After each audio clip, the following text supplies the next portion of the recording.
Look, last week the market gave you 1/3 of a chance of a December rate cut. This week, back to 80%. Same economy, same missing data. So what actually changed? Alright, if you're short on time or you're thinking, why should I listen to some random guy on the internet? Here's what you need to walk away with.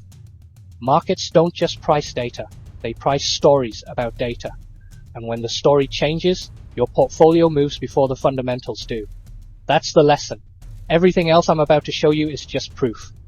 But if you've got about 10 minutes, I'm going to walk you through exactly how the Federal Reserve just moved $8 trillion in market expectations with 2 speeches and 0 new economic data.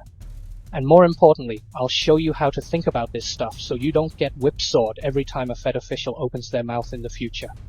Hey, it's DataCat. If you're new here, welcome. I used to be a very average analyst at a Fortune 50 company, the very average corporate slave who drinks 4 cups of coffee. Traded that life for, well, this. Lasers, keyboards, and talking to a camera about markets. The channel's about 4 months old now, still figuring things out.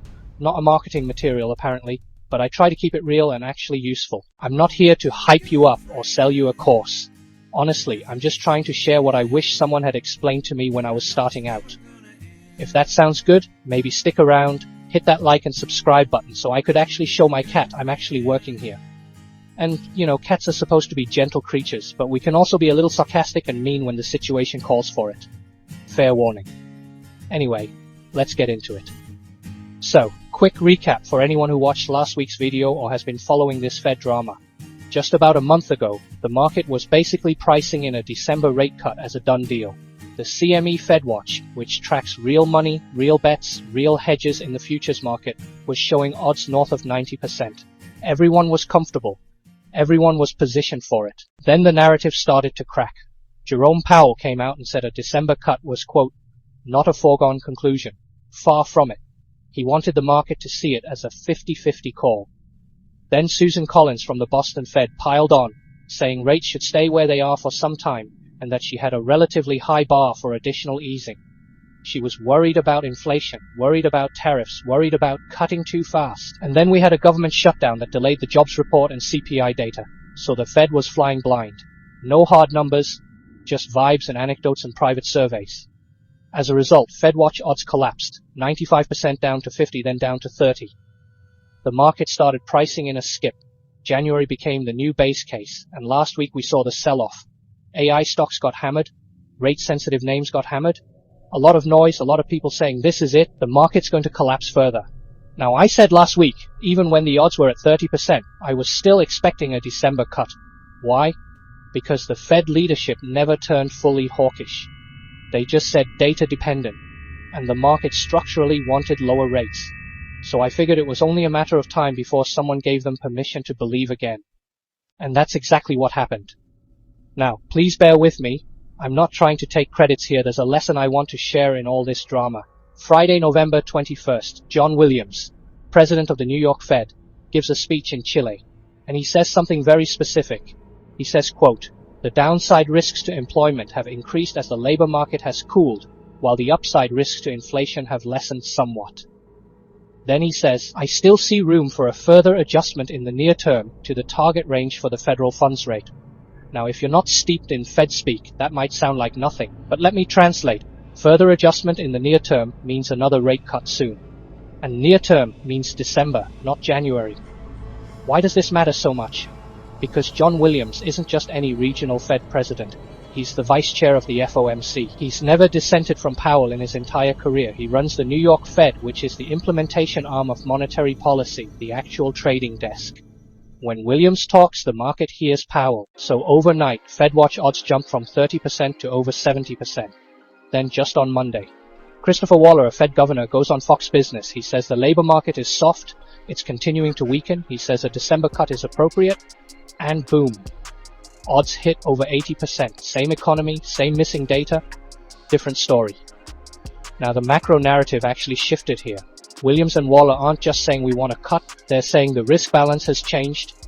They both believe that the labor market is softening faster than we thought, and inflation isn't re-accelerating despite tariffs. Waller estimated tariffs are adding about 0.5 percentage point to 0.75 point to inflation. So that 2.75% core PCE we're stuck at? Strip out tariffs and we're closer to 2%. More importantly, he sees no second-round effects, no wage price spiral. Inflation expectations are anchored. That's the argument for another cut. Policy is still modestly restrictive. The labor market is the bigger near-term risk. We can afford 25 basis points. Now compare that to Susan Collins from last week, who said policy should stay where it is for some time. The balance of rhetoric at the top has clearly swung back toward, we've done enough on inflation, labor is the concern now. And again, remember, we still don't have the October jobs report. We still don't have October CPI. The government shutdown delayed everything. So the Fed is making this decision with partial data, private surveys, anecdotes, lagging indicators. That's why FedWatch probabilities can move so fast. There's no hard anchor. If some private sector data between now and the December meeting really surprises on inflation or growth, those 83% odds can flip again. So what are we actually looking at here? We're looking at the market saying, absent some surprise, the leadership bloc, Powell, Williams, Wall are leaning toward one more cut now, rather than waiting for January. And so the market rebounded. AI stocks bounced, rate-sensitive names bounced, exactly like I expected, because the narrative flipped back to Fed's got your back. Now here's where I want to slow down and pull out the lessons, because this isn't just about December 2025. This pattern repeats over and over and over. Lesson 1. Markets price narratives, not just numbers. The data didn't change. We still don't have the October jobs report. We still don't have the October CPI. The economy is the same as it was a week ago. What changed was the story people told themselves about the Fed. Before Williams, Powell says December isn't a sure thing. Some officials want to wait. Data is missing. They'll probably skip and cut in January. After Williams, leadership is more worried about jobs than inflation. They'll use December. Same economy, different narrative. And the narrative moved $8 trillion in market cap. So here's the takeaway. Don't just ask what's the data. Ask what story are investors telling about that data, because the story is what moves prices in the short term. Central bank communication isn't background noise. It's a data point. Treat it like one. Lesson 2. Sentiment-driven doesn't mean random. People hear sentiment-driven market and they think it's chaos, it's gambling, it's a casino. No. Sentiment-driven means the market is predisposed to move in a certain direction, and any news that fits that desire gets amplified. In this case, the market wanted a cut. Equities love lower rates. AI names love lower rates. Long-duration bonds love lower rates. So when the hawks pushed back, the market sold off. But it was uncomfortable. It didn't want to believe them. Then Williams opened the door, and the repricing was brutal and one-directional, because the crowd was already leaning that way. They just needed permission. Your edge in a sentiment-driven market is knowing which direction the crowd wants to go and then watching for the catalyst that lets them go there. Right now, I believe the market is structurally biased to re-embrace dovish news. That's the current regime. That could change, but that's where we are. Lesson 3. Build scenarios, not single predictions. Professionals don't say X will happen. They say, here are the scenarios, here are the rough probabilities, here's how I'd react to each. There's no single move to win it all in a chess game. You have to think in branches. Using this episode, my base case last week was still 60% December cut, 40% skip to January. Even when FedWatch said 30%. Why? Because I didn't anchor to FedWatch. I used it as one input, but not all. I kept both scenarios alive in my head. I watched which narrative was gaining support, and when Williams spoke, I updated my probabilities. That's robust thinking. For any major event, Fed decision, earnings, CPI, list 2 or 3 plausible scenarios. Attach rough probabilities. For each scenario, ask, what's the basic market reaction? What would I do? What do I not want to do? That's how you navigate a noisy, sentiment-driven tape without getting whipsawed. Lesson 4.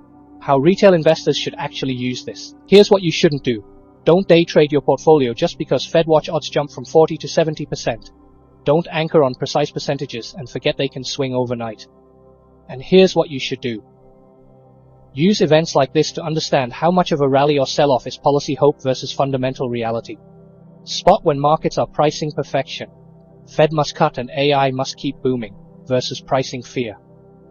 For long-term investors, recognize that central bank narratives cause short-term volatility, but the long-term driver remains earnings, cash flows, and real economic trends.